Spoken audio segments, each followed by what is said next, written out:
Hello दोस्तों, study शाला पे आपका स्वागत है। आज हम पढ़ेंगे फ्रिक्शन क्या होता है। तो चलिए इस वीडियो को शुरू करते हैं। तो फ्रिक्शन के कुछ इंपॉर्टेंट पॉइंट्स हैं। फ्रिक्शन जो है always opposes the relative velocity at point of contact, hence it is also called a contact force. So जो फ्रिक्शन होता है ये हमेशा रिलेटिव वेलोसिटी को जो है हमेशा कम करने की कोशिश करता है, मीन्स अपोज करता है। In so many cases frictional force acts in the direction of velocity, मतलब जो कुछ केसेस में जो है कि जो फ्रिक्शन फोर्स है वो वेलोसिटी के डायरेक्शन पे भी एक्ट करता है। ऐसे तो हम लोग देखते हैं कि जो फ्रिक्शन होता है वो वेलोसिटी के जो है अपोजिट लगता है, बट कुछ केसेस में जो है वो डायरेक्शन ऑफ वेलोसिटी के भी लगता है। So work done by the frictional force can be negative, positive और जीरो। सो हमें ध्यान रखना है कि वर्क डन जो होता है फ्रिक्शनल फोर्स के कारण वो निगेटिव भी हो सकता है, पॉजिटिव भी हो सकता है और जीरो भी हो सकता है। ये सब पॉइंट जो आपको याद रखना है, क्योंकि ये सब पॉइंट्स जो है डायरेक्ट क्वेश्चन आ सकते हैं। आइए कुछ एग्जांपल देखते हैं। When a person is moving on a horizontal surface in the forward direction, the frictional force also acts in the forward direction. So हमें पता हो कि जब एक पर्सन जब एक चलता है जब हॉरिजॉन्टल सरफेस पे, तो वो जब फॉरवर्ड डायरेक्शन जब मूव करता है तो फ्रिक्शनल फोर्स भी जो है फॉरवर्ड डायरेक्शन में लगता है, ठीक है।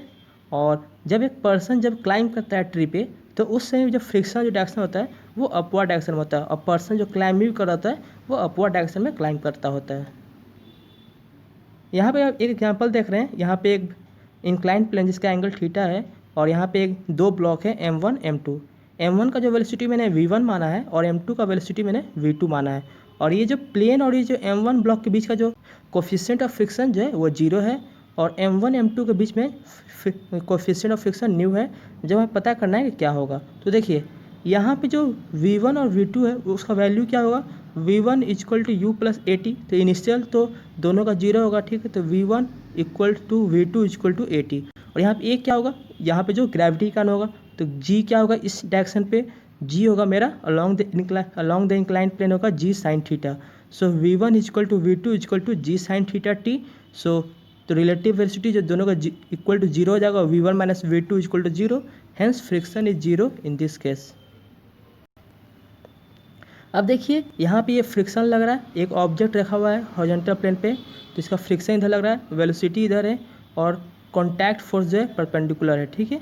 तो वेलोसिटी को जो मतलब रिलेटिव वेलोसिटी को जो अपोज करेगा, तो इसलिए फ्रिक्शन जो इस साइड लगा हुआ है। सो नेट कॉन्टैक्ट फोर्स क्या होगा, vector addition of normal contact force plus frictional, ठीक है। तो ये हमारा वेक्टर एडिशन होगा, that is net contact force F is equal to under root FR का होल स्क्वायर प्लस N का होल स्क्वायर। अब बात करते हैं फ्रिक्शन जो है doesn't depend on the area of contact provided normal reaction is unchanged. अगर हमारा नॉर्मल रिएक्शन अगर चेंज नहीं होता है तो फ्रिक्शन हमारा एरिया ऑफ कॉन्टैक्ट पर डिपेंड नहीं करेगा, ठीक है। एक इंपॉर्टेंट पॉइंट है। और friction is directly proportional to normal reaction at the point of contact. So friction is directly proportional to normal contact. So FR equal to mu N, ये हमारा फॉर्मूला जो है ये एग्जैक्ट ट्रू नहीं है, ठीक है। यहाँ पे न्यू जो कोफिशिएंट ऑफ फ्रिक्शन है, और ये जो इक्वेशन है FR equal to mu N, ये हमारा टोटली करेक्ट नहीं है, क्योंकि फ्रिक्शन जो एक रेंज में लाई करता है that is zero to mu N, और फ्रिक्शन का मैक्सिमम वैल्यू जो होता है वो हमारा न्यू एन होता है, ठीक है। अब यहाँ देखिए फ्रिक्शन जो एक सेल्फ एडजस्टिंग फोर्स है, और इसको हम लोग सैचुरेटेड फोर्स भी कहते हैं। अब ये कैसे है इसको हम आगे समझेंगे।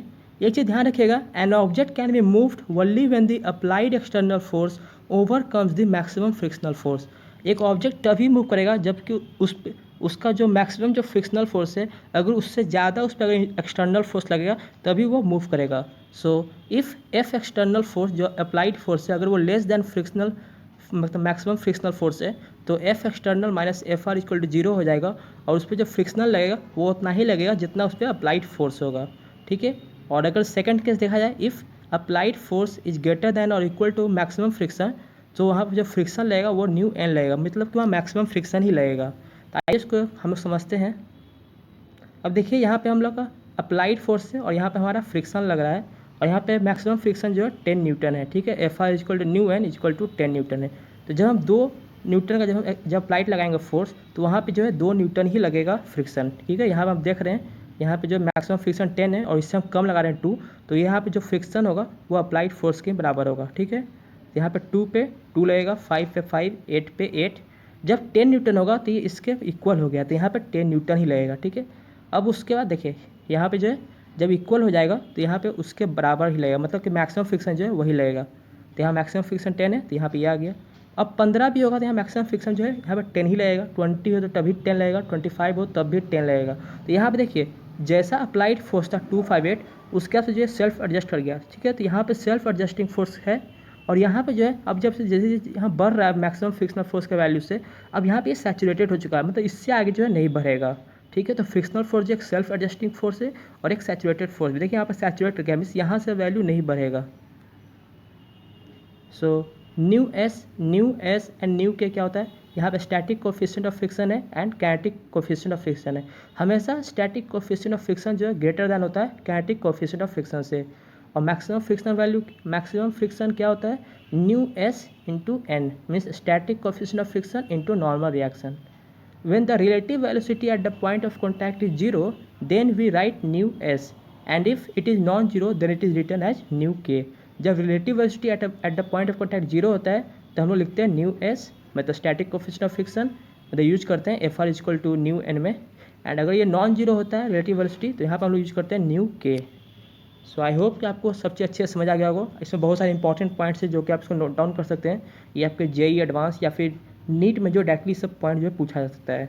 तो आई होप आपको ये वीडियो अच्छा लगा। अगर आपको वीडियो अच्छा लगे तो लाइक करें एंड अगर आपको कोई प्रॉब्लम है तो आप हमें कमेंट करके पूछ सकते हैं। So thank you for watching.